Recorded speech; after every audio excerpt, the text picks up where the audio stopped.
Hi అండి. అందరికీ నమస్తే. Welcome back to our channel Vijay Kiran home. అందరూ ఏం చేస్తున్నారు? అందరూ బాగున్నారు కదా! నేను కూడా చాలా బాగున్నానండి. ఇంకా ఈరోజు మన వీడియోలో అయితే ధనుర్మాసం కూడా ఈ మార్గశిర మాసంలోనే కలిసి వస్తుంది కదండీ! మార్గశిర మాసం అంటేనే శ్రీ మహావిష్ణువుకి ఎంతో ప్రీతికరమైన మాసం. ఈ మాసంలో వచ్చే సఫల ఏకాదశి చాలా విశిష్టమైనది. ఈ ఏకాదశి రోజున మనం చేసే పూజలు, ఉపవాసాల వల్ల మనకు శ్రీ మహావిష్ణువు అనుగ్రహాన్ని మనం పొందవచ్చు. సఫల ఏకాదశి రోజున ఎవరైతే ఉపవాసం చేసి విష్ణువుని పూజిస్తారో వారు చేసిన పాపాలన్నీ తొలగిపోయి పుణ్యగతులు ప్రాప్తిస్తాయని పండితులు చెబుతున్నారు. అంతటి శక్తి ఈ సఫల ఏకాదశికి ఉంటుందట. అయితే ఈ సంవత్సరం సఫల ఏకాదశి డిసెంబర్ 26వ తేదీ గురువారం రోజున వచ్చింది. డిసెంబర్ 25వ తేదీ రాత్రి 10 గంటల 20 నిమిషాలకు సఫల ఏకాదశి ప్రారంభమై డిసెంబర్ 26వ తేదీన మధ్యాహ్నం 12 గంటల 43 నిమిషాలకు ముగుస్తుంది. అయితే సాధారణంగా ఉదయం వచ్చిన తిథినే ప్రణాళికగా తీసుకుంటాం మనం. కాబట్టి డిసెంబర్ 26వ తేదీన సఫల ఏకాదశిని జరుపుకోవాలని పండితులు నిర్ణయించారు. అన్ని ఏకాదశుల కంటే ఈ సఫల ఏకాదశి చాలా శక్తివంతమైనది. మనకు ఎన్ని సమస్యలు ఉన్నా సరే ఈ సఫల ఏకాదశి రోజున విష్ణుమూర్తి స్వరూపమైన వెంకటేశ్వర స్వామిని పూజ చేస్తే అష్ట కష్టాలు తొలగిపోతాయి. మన కుటుంబానికి అంతా మంచే జరుగుతుంది. ఈ సఫల ఏకాదశి రోజున విష్ణుమూర్తిని, లక్ష్మీదేవిని పూజ చేస్తాము. డిసెంబర్ 26వ తేదీన వెంకటేశ్వర స్వామిని అంటే సఫల ఏకాదశి రోజు ఎలా పూజించాలి, పాటించవలసిన నియమాలు అన్ని విషయాల గురించి ఈ వీడియోలో మనం తెలుసుకుందాం. వీడియోని ఎక్కడా స్కిప్ చేయకుండా చూడండి. అలాగే వీడియో మీకు నచ్చితే లైక్ కూడా చేయండి. ఈ సఫల ఏకాదశి రోజున ఉదయాన్నే నిద్ర లేచి తలస్నానం చేసి ఇంటిని, పూజ గదిని శుభ్రం చేసుకోవాలి. తరువాత ఇల్లు మొత్తం పసుపు నీళ్లు చల్లుకొని మన ఇంటి గడపలకు పసుపు రాసి కుంకుమ బొట్లు పెట్టుకొని ఇంట్లో పూజను ప్రారంభించాలి. ముందుగా పూజ గది ముందు బియ్యం పిండితో అష్టదళ పద్మ ముగ్గు వేసి మన పూజ గదిలో ఉన్న వెంకటేశ్వర స్వామి పటానికి గంధం బొట్లు పెట్టి గులాబీ పువ్వులతో స్వామివారిని అలంకరించుకోవాలి. వెంకటేశ్వర స్వామికి అత్యంత ప్రీతికరమైన వాటిలో తులసిమాల ఒకటి. కాబట్టి ఈ ఏకాదశి రోజున పూజ చేసేవారు వెంకటేశ్వర స్వామి పటానికి ఒక తులసిమాలను వేసుకోవాలి. తులసిమాల వేయడం వల్ల ఆ వెంకటేశ్వర స్వామి ఎంతో సంతోషించి మనం ఏ కోరికలు కోరినా సరే అవి వెంటనే తీర్చేస్తాడు. తులసిమాల వేయలేని వారు కొన్ని తులసి ఆకులను తెచ్చి వెంకటేశ్వర స్వామి పటం ముందు పెట్టుకున్నా చాలా మంచిది. ఈ విధంగా వెంకటేశ్వర స్వామి పటాన్ని నిండుగా అలంకరించుకొని స్వామివారికి దీపారాధన చేయాలి. అన్ని దీపాల కంటే పిండి దీపం చాలా శ్రేష్టమైనది. కాబట్టి ఈ ఏకాదశి రోజున వెంకటేశ్వర స్వామి పూజలో పిండి దీపం వెలిగిస్తే విశేషమైన పుణ్య ఫలితం మనకి లభిస్తుంది. అలాగే మన ఇంటికి అఖండ రాజయోగం వరిస్తుంది.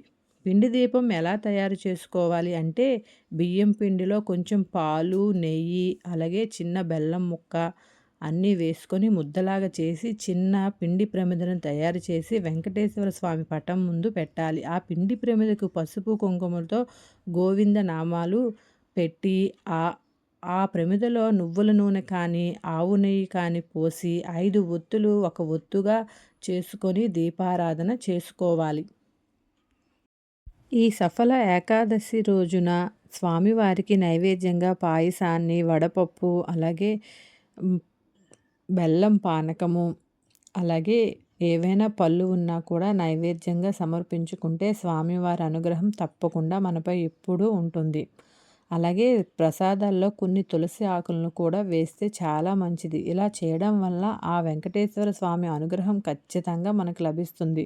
అలాగే మనం ఏం కోరినా సరే ప్రతి కోరిక వెంటనే నెరవేరుతుంది. చివరగా పూజంతా అయిన తర్వాత దేవునికి హారతి ఇచ్చి స్వామివారికి నమస్కారం చేసుకొని మన కోరికలను స్వామివారికి చెప్పుకోవాలి. పూజ పూర్తయిన తర్వాత ఓం నమో భగవతే వాసుదేవాయ నమః అనే మంత్రాన్ని 11 సార్లు జపించాలి.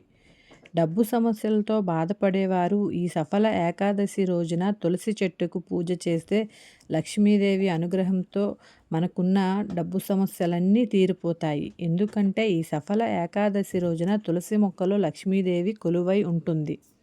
కాబట్టి ఈ ఏకాదశి రోజున ఎవరైతే తులసి మొక్కను పూజిస్తారో వారికి ఖచ్చితంగా లక్ష్మీ కటాక్షం లభిస్తుంది.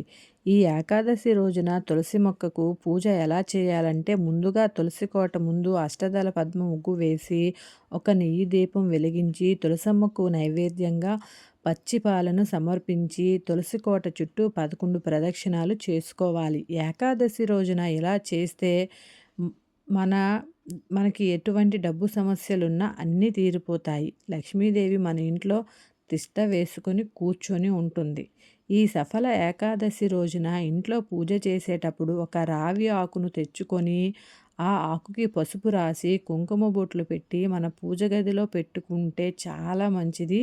పూజ పూర్తయిన తర్వాత ఆ రావి ఆకును తీసి మనం డబ్బు ఎక్కడ పెట్టుకుంటామంటే బీరువాలో పెట్టుకున్న, పర్సులో పెట్టుకున్న, హ్యాండ్ బ్యాగ్స్లో పెట్టుకున్న ఆ ప్రదేశంలో పెట్టుకుంటే ఇంకా మంచిది.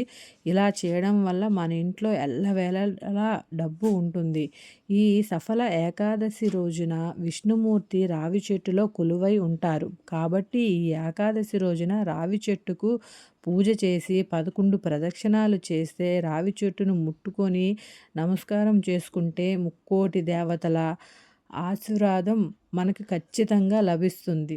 రావి చెట్టు చుట్టూ ప్రదక్షిణలు చేసేటప్పుడు మన మనసులో ఉన్న కోరికను విష్ణుదేవునికి చెప్పుకుంటూ ప్రదక్షిణలు చేయాలి. అప్పుడే మనం కోరిన కోరిక నెరవేరుతుంది. అలాగే ఈ రోజున అంటే సఫల ఏకాదశి రోజున రావి చెట్టుకు నీళ్లు పోస్తే లక్ష్మీ కటాక్షం లభిస్తుంది. ఈ సఫల ఏకాదశి రోజున ఉదయం ఇంట్లో పూజ చేసి సాయంత్రం సమయంలో మన ఇంటి గుమ్మం దగ్గర 2 దీపాలను వెలిగించాలి. ఈ 2 దీపాల్లో ఒక దీపం విష్ణుదేవునికి అంకితం అయితే రెండవ దీపం లక్ష్మీదేవికి అంకితం. ఈ ఏకాదశి రోజున సాయంత్రం సమయంలో ఎవరైతే ఇంటి ముందు ఇలా దీపాలు వెలిగిస్తారో వారి ఇంట్లోకి లక్ష్మీదేవి సంతోషంగా అడుగుపెడుతుంది. ముఖ్యంగా ఈ ఏకాదశి రోజున తలకి నూనె పెట్టకూడదు. ఒకవేళ పెడితే మీ ఆయుష్ తగ్గిపోతుందని పండితులు చెబుతున్నారు. అలాగే ఈ ఏకాదశి రోజున సాయంత్రం సూర్యుడు అస్తమించిన తర్వాత ఉప్పును తినకూడదు. ఏకాదశి రోజున ఉప్పును తింటే అనారోగ్య సమస్యలు వస్తాయట. అలాగే ఈ సఫల ఏకాదశి రోజున మన పూజ గదిలో 7 లవంగాలు పెట్టి వాటికి ధూపం వేయండి. ఇలా చేస్తే మన ఇంట్లోకి డబ్బు రావడం ప్రారంభమవుతుంది. ఈ సఫల ఏకాదశి రోజున ఇంట్లో పూజ చేసిన తర్వాత ఒక ఎర్రటి వస్త్రంలో కొన్ని బియ్యం పోసి మూట కట్టాలి. మూట కట్టేటప్పుడు ఓం శ్రీం శ్రీయే నమః అనే మంత్రాన్ని చదువుతూ మూట కట్టాలి. తర్వాత ఆ మూటను మీరు డబ్బులు దాచే దగ్గర పెట్టుకోవాలి.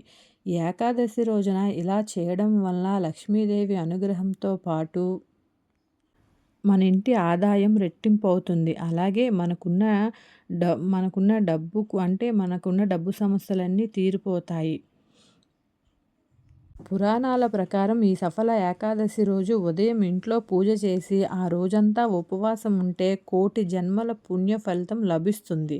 ఉదయం ఉపవాసం ఉండేవాళ్ళు సాయంత్ర సమయంలో ఉపవాసాన్ని విరమించి భోజనం చేయవచ్చు. ఈ ఏకాదశి రోజున విష్ణు సహస్రనామాల పారాయణం చేసిన వారికి విష్ణుమూర్తి అనుగ్రహం ఖచ్చితంగా లభిస్తుంది. ముఖ్యంగా ఏకాదశి రోజున తులసి దళాలను కొయ్యకూడదు. కాబట్టి ఏకాదశి రోజు పూజ చేసేవాళ్ళు ముందు రోజు తులసి ఆకులను సిద్ధం చేసుకోవాలి. అలాగే ఏకాదశి రోజున వెన్నని కరిగించకూడదు, నలుపు రంగు బట్టలను వేసుకోకూడదు, ఏకాదశి రోజున తెల్లారుజామునే నిద్ర లేచి సాయంత్రం వరకు నిద్రపోకూడదు. ఈ సఫల ఏకాదశి రోజున కృష్ణుడికి 2 తామర పువ్వులను సమర్పిస్తే వెంటనే సంతాన ప్రాప్తి కలుగుతుంది. ఏకాదశి రోజున పూజ చేసే వాళ్ళు వెల్లుల్లి, ఉల్లిపాయ, మాంసం వంటి ఆహార పదార్థాలను తినకూడదు.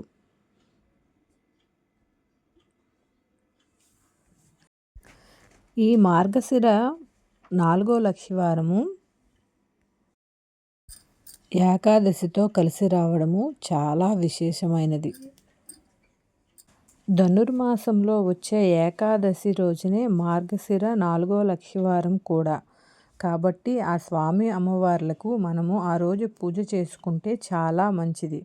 స్వామి అమ్మవార్ల ఆశీస్సులు మనపై ఎప్పుడూ ఉంటాయి.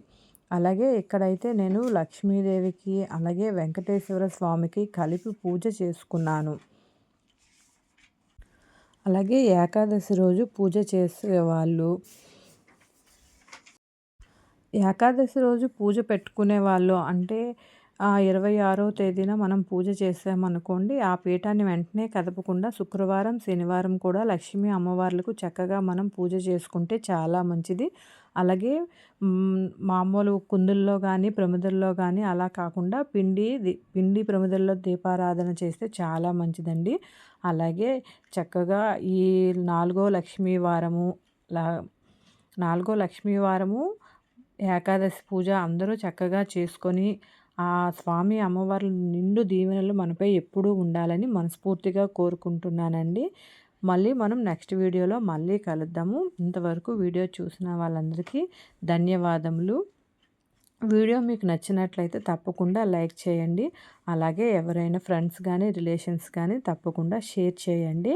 మనం మళ్ళీ నెక్స్ట్ వీడియోలో మళ్ళీ కలుద్దామండి. 3 రోజులు కూడా పీఠాన్ని కదపకుండా శుక్రవారం, శనివారం కూడా ఉంచి పూజ పూర్తయిన తర్వాత 3 రోజులు పూజ చేసుకున్న తర్వాత, ఎందుకంటే శనివారం కూడా లక్ష్మీ అమ్మవార్లకు మనం పూజ చేసుకుంటే చాలా మంచిది కదా. అప్పుడు పీఠాన్ని కదిపితే చాలా మంచిదండి. మనం మళ్ళీ నెక్స్ట్ వీడియోలో కలుద్దాము.